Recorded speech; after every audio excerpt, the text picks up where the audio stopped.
Why would you want to think about your death? What purpose can that serve you in your life? I'm going to talk about that in today's video, the Wow CEO vlog.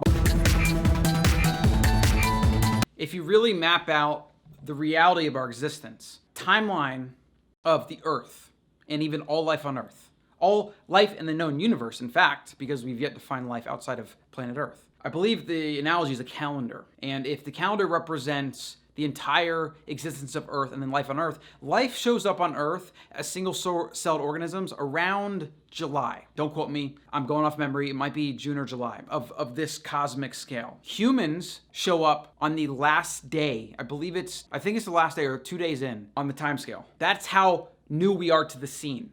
Single-celled organisms, July-ish, modern apes, I think they're about 80 million years, so they would have came sometime in December.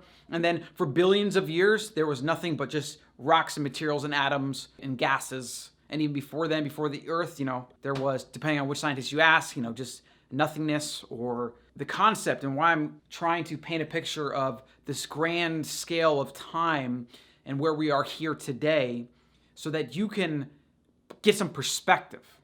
We all need perspective. We all need to be reminded of how little we are, how inconsequential most things in all of life and our lives actually are. Most of us can only see what's right around us, our immediate environment, or what's on TV or in the news or whatever. Somebody's famous or making money. That's like the apex of what we want.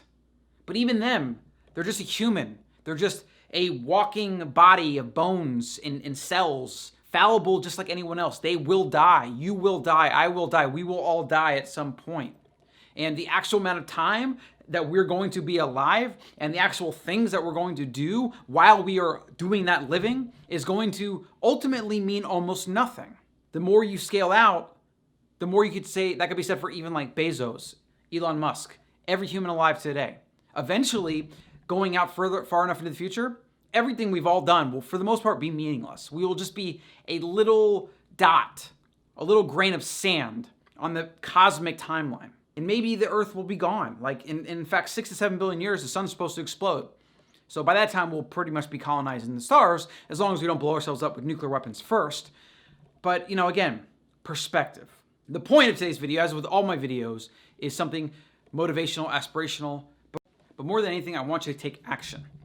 Why would you want to think about the cosmic timescale and how your life is short, mostly inconsequential, mostly meaningless in the grand scheme? Isn't that kind of depressing? Like, why would you want to think that? Well, it's actually your most potent weapon to live a life of abundance and purpose and gratitude. Because a big part of living that way is to first get out of the muck, get out of the swamp, get out of the quicksand. The quicksand, the muck, the swamp, that is social media, culture, the negativity at work, maybe your toxic relationship, your neighbors that are suing you over the tree going over to your side or their side or whatever. The amount of trivial, complete and utter bullshit that most people make the forefront of their lives.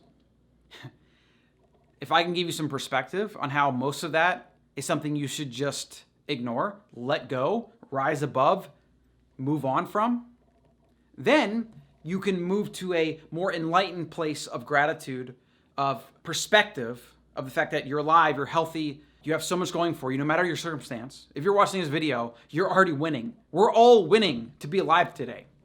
Some are winning more than others, but that is regardless, because we all have something to be grateful for. We all have a net positive. We all are net winning.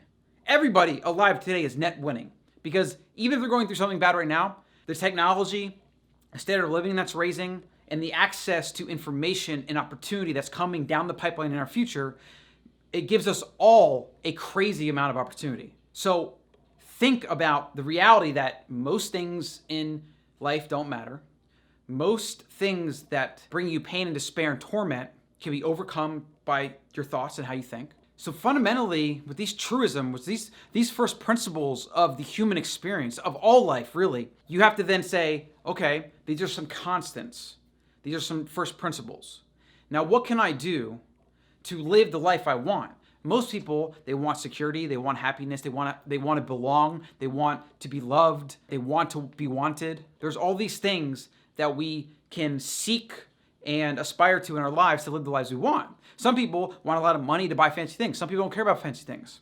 Some people want a lot of money to elicit change in the world, to help others. Some people want just time with their family, right? Some people don't want to be a debt slave or a job slave or be told what to do every day or whatever it is. Some people want to travel the world. Some people want to stay in the same house, but wake up whenever they want, et cetera, et cetera, et cetera. Different values for different people.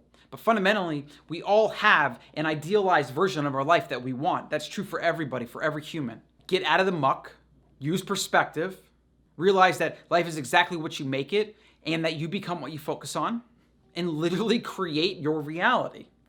Create it, not have it be created for you by others or by the things around you. No, create it for yourself and let the world adapt to it. Like and subscribe.